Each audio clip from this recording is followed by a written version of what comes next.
శరణ్య వచ్చి భయపడుతూ దర్శన్ టిఫిన్ పిలుస్తూ ఉంటుంది. అక్కడ అమ్మవాళ్ళు ఉన్నారా అని దర్శన్ అడుగుతూ ఉంటాడు. ఉన్నారని చెప్పి శరణ్య తల ఊపుతుంటుంది.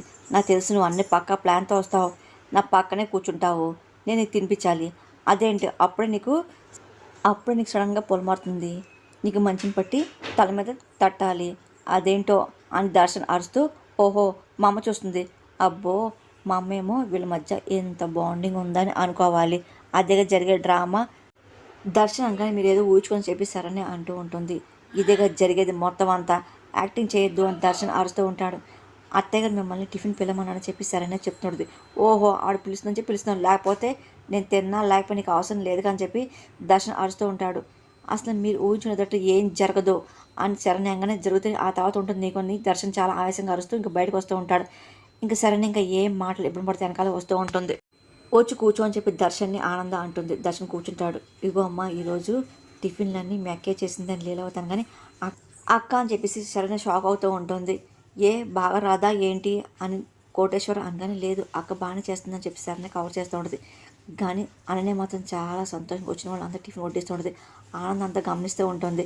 ఇంకా ఎప్పుడైతే శరణ్య టిఫిన్ పెట్టబోతూ ఉంటుందో దర్శన్ ఒకసారిగా నాకు వద్దు అని చెప్పి చేపెట్టి ఆపేస్తూ ఉంటాడు. అదంతా ఆనందం గమనిస్తూ ఉంటుంది. దర్శన్ ఇంకా తనకు కావాల్సిన టిఫిన్ తానే స్వయంగా వడ్డించుకుంటూ ఉంటాడు. అదంతా ఆనంద లీలావతి అందరూ గమనిస్తూ ఉంటాడు. ఇంకా శరణ్య ఇబ్బంది పడుతూ ఉంటుంది. ఇంకా అలాగే దర్శన్ చూస్తుంది. కానీ ఆనందం మొత్తం చూస్తుంది. మళ్ళీ టిఫిన్లోకి చట్నీ వడ్డించిపోతూ ఉంటుంది. నాకు వద్దు అని చెప్పి దర్శనం చేయబడుతూ ఉంటాడు. తనే స్వయంగా వడ్డించుకుంటూ ఉంటాడు.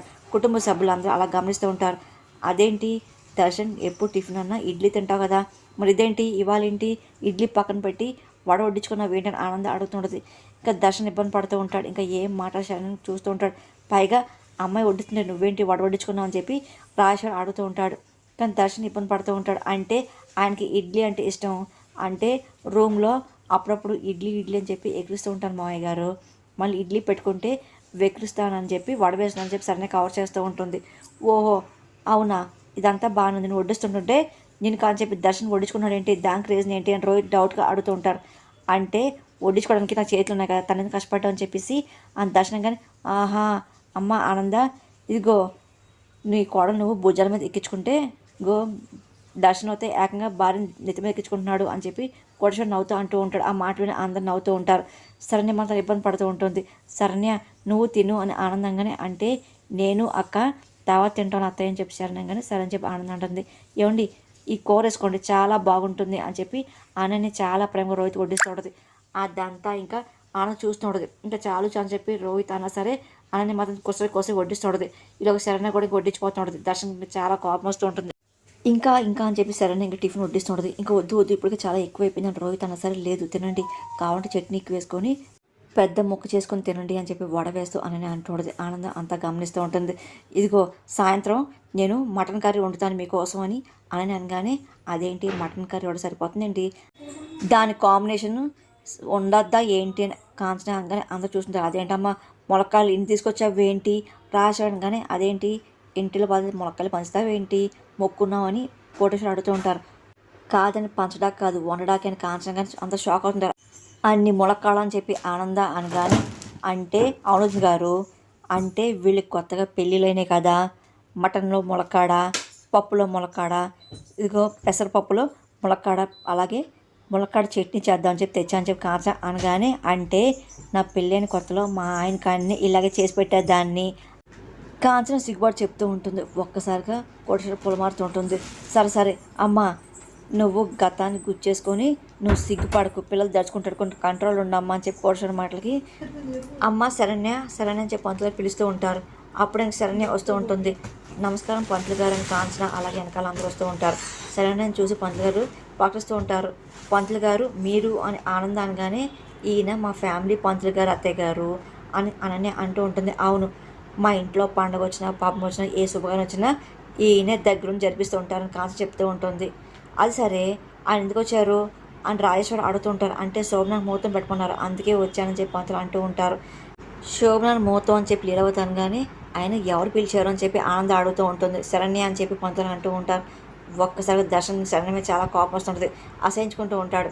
పంతులు గారు నేను మిమ్మల్ని పిలవడం ఏంటండి శరణ్య అనగానే అదేంటి నువ్వేగా నాకు ఫోన్ చేసావు, నీ ఫోన్ నుండి ఫోన్ వచ్చిందని పంతులు గారు అంటూ ఇంకా ఫోన్ తీసుకుని చూపిస్తూ ఉంటారు. అని ఇంకా అదే పని నవ్వుకుంటుంది. ఫోన్ తీసి ఇదిగోండి తినే ఫోన్ చేసిందని పంతులు గారు ఆనందానికి చూపిస్తూ ఉంటాడు. ఈ నెంబర్ నాదే, కానీ ఆయన ఫోన్ చేయలేదు అత్తయ్య అని చెప్పి సరేనే అంటూ ఉంటుంది. కానీ ఆనందానికి ఏం అర్థం కాదు. ఆయమ్మను చూస్తూ ఉంటుంది. ఆయన శోభనానికి మంచి ముహూర్తం లేదని చెప్పేసి తర్వాత చూద్దని చెప్పి మీ అత్తగా చెప్పిన తర్వాత కూడా నువ్వు ఇలా అయినా ఏంటి ఇలా పిలిపించామని రాజేశ్వరం అడుగుతూ ఉంటారు. ఇంకా సరేనే ఏం మాట్లాడిపోతూ ఉంటుంది. అయినా ఈ అమ్మాయి పిలిచిందనుకోండి మీరు ఎలాగ వచ్చారు అని రాజేశ్వరం అడుగుతూ ఉంటారు. అంటే నేను అలాగానా అండి, ఇలాంటి విషయాలు పెద్దవాళ్ళు చెప్పాలంటే అని పంతులు అనిపోతూ ఉంటారు. మరి ఏమంది అని అనని అడుగుతుంది. అంటే పెళ్ళయింది మా పెద్దవాళ్ళు కాదు మాకు కదండి అంది అని పంతులు గారు మొత్తం చెప్తూ ఉంటారు. సరేనే కంగారు పడుతూ ఉంటుంది. ఇంకా దర్శనం ఇంకా కోపం వస్తుంటుంది. కానీ కుటుంబ సభ్యులకి ఎవరికి అర్థం కాదు, ఇంకా అలాగే చూస్తూ ఉంటారు. అందుకే వచ్చి పంతులు అంటూ ఉంటారు. ఏం మాట్లాడమని సరేనని చెప్పి ఆనందం అడుగుతుంటుంది. అంటే తలదించుకుందంటే అంటే ఏంటి నన్ను లొంగ తీసుకోవాలని తన వాన్ చేసిన ప్లాన్ చేసింది అనమాట అని చెప్పి దర్శనం అనుకుంటూ ఉంటాడు. అత్తే నిజంగా నాకేం తెలియదు సరే అనగానే అంటే పంతులు అబద్ధం చెప్తున్నారు ఏంటి అని ఆనందం అనగానే అబద్ధం చెప్పాల్సిన అవసరం ఆయనకి లేదు, కానీ ఈయన ఎందుకు చెప్తాను నాకైతే అర్థం కావట్లా, నేనైతే ఫోన్ చేయడని చెప్పి సరేనే అంటూ ఉంటుంది. సర్లే అత్తయ్య గారు తనకేం తెలియదు అంటుందిగా అని చెప్పి అయినా మీరు ఫ్యామిలీ వాళ్ళు చెప్పిన మాట వింటారా లేదా బయట వాళ్ళు చెప్పిన మాట వింటారా అని అనగానే ఎవరు చెప్పేది నిజం చెప్పి చూస్తాను, ఇంట్లో వాళ్ళు బయట అని చెప్పి నేనేం చూడనే ఆనంద అనగానే సరే పంతులు వచ్చారు, ఈ 2-3 రోజుల్లో శోభనానికి ముహూర్తం ఉందేమో చూడండి పంతులు గారు అని కాంచన అనగానే సరే అని పంతులు అంటూ ఉంటారు. అదేంటి అసలు ముహూర్తాలు లేవని చెప్పేసి ఆనంద చెప్పింది కదా, మళ్ళీ నువ్వేంటి ముహూర్తాలు చూడమంటావు కాంచన అని చెప్పి లీలావతి అంటూ ఉంటుంది. అంటే అని కాంచన అనగానే ఏ బుద్ధి లేదేంటి, ఆయన చిన్నత్తయ్య గారు అంటే ఎవరు మా అందరికీ దేవత కదా అని చెప్పి ఆడు మాట ఈ ఇంట్లో శాసనం కదా, ఆడు మంచి రోజులు లేవని చెప్తుంటే మీకు నమ్మకం లేవా ఏంటి, ఏం పంతులు గారు ప్రస్తుతం శోభనాన్ని పెట్టుకోవడానికి మంచి ముహూర్తాలు మంచి రోజులు ఏమీ లేవు కదా చూడండి అని అనగానే అదేంటి మంచి ముహూర్తం ఉంది కదా అని చెప్పి పంతులు అంటూ ఉంటారు. ఒకసారిగా ఇంకా అనన్య ఇంకా కావని చెప్పి ఏం తినడం చూస్తూ ఉంటుంది. ఇంకా అందరూ ఇంకా డౌట్గా ఆనందం చూడబోతుంటారు. అదేంటి మీరేం మాట్లాడుతారని రాజేశ్వరం అంటూ ఉంటారు. ఆయన మంచి ముహూర్తాలు లేవని చెప్పేసి మీకు అసలు చెప్పింది ఎవరైనా పంతులు అంటూ ఉంటారు. ఇంకా అందరూ ఆనందం చూస్తూ ఉంటారు. ఇంకా ఆనందం ఏం మాట్లాడిపోతూ ఉంటుంది.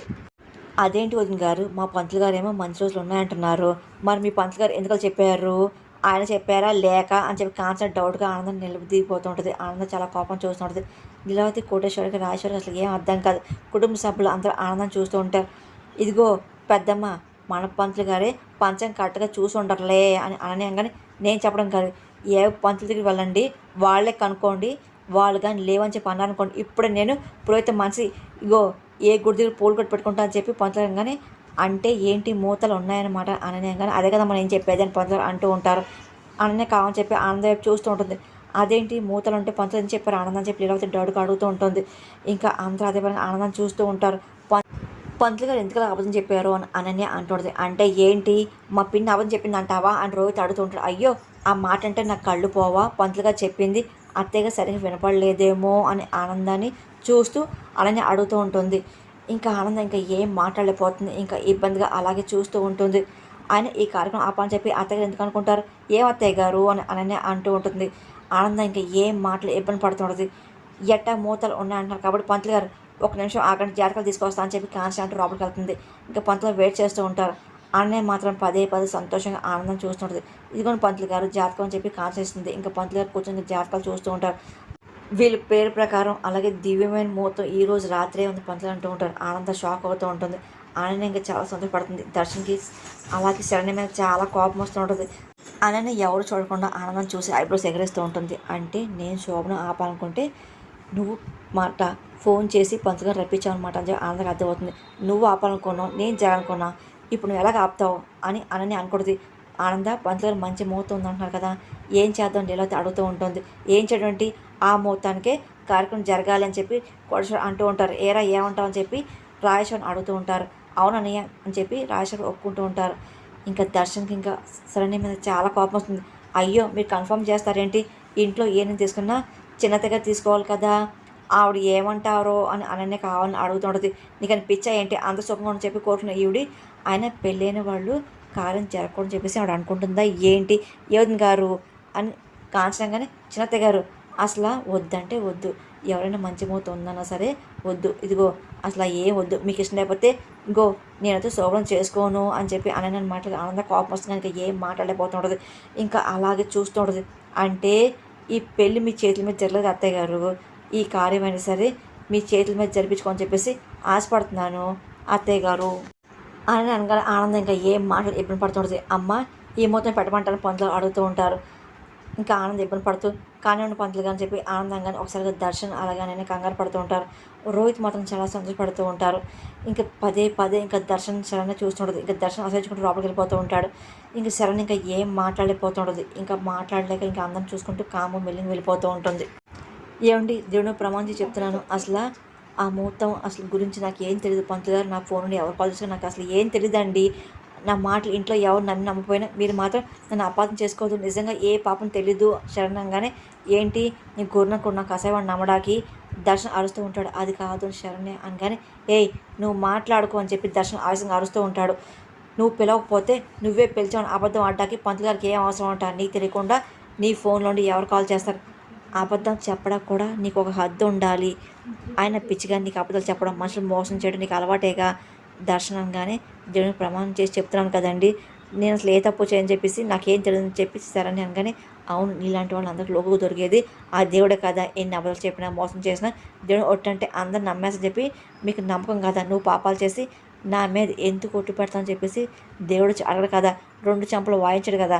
అదేగా మీ ధైర్యం. అందరి ముందు కవర్ చేస్తే ఇగో ఏంటి అందరి ముందు తెగగానే బట్టలు కట్టుకున్నాడు, అందరి ముందు అన్నం తినిపించాడు. అలాగే శోభనం అంటే అందరి ముందు మూతలు పెట్టేస్తే చచ్చని కాపురం చేస్తాను అనుకుంటున్నావేమో. మనసును కావడం చోట పెళ్లి జరగచ్చు. ఇదిగో ఒక్కటవ్వం, ఇదిగో ఇంటి కోళ్ళు కావచ్చు, నాకు ఎప్పటికీ నువ్వు భార్య కాలేవు. ఏ పరిస్థితులైనా నేను దగ్గర తీసుకునే పరిస్థితి వస్తాయి కానీ ఆ క్షణం నేను చచ్చినట్టు లెక్క అని దర్శనం మాటలు ఇంకా సడన్గా షాక్ అవుతుంది, బాధపడుతుంది. ఇంకా అలాగే చూస్తూ ఉంటుంది. ఇంకా దర్శనం చాలా ఆవేశంగా బయటకు వెళ్ళిపోతూ ఉంటాడు. ఇంకా సడన్ ఇంకా ఏం మాటలు వెనకాల వస్తూ ఉంటుంది. ఏమండి అని చెప్పి సడన్గా పిలిచిన సరే దర్శించుకుని కోపంగా బయటకు వెళ్ళిపోతూ ఉంటాడు. ఇంకా శరణ్ ఇంకా ఏం మాట్లాడిపోతుంది. అప్పుడు ఇంకా అనన్య కూడా వస్తూ ఉంటుంది. ఇంకా అలాగే చూస్తూ ఏంటి శరణ్య అని చెప్పి ఏంటి పంతులని పిలిచింది నువ్వే అని చెప్పేసి ఏంటి దర్శనం తెలిసి కోపపడుతున్నాడు అని అనగానే అసలు నేను పంతులను పిలవడం ఏంటి అక్క, నేను కాలేజ్ చేయలేదు అని శరణ్యంగానే నువ్వు తెలియని చెప్పి నాకు తెలుసు అని అనని మాటకి సరే నాకేం అర్థం కాదు ఏమని చెప్పి అడగబోతుంటాను.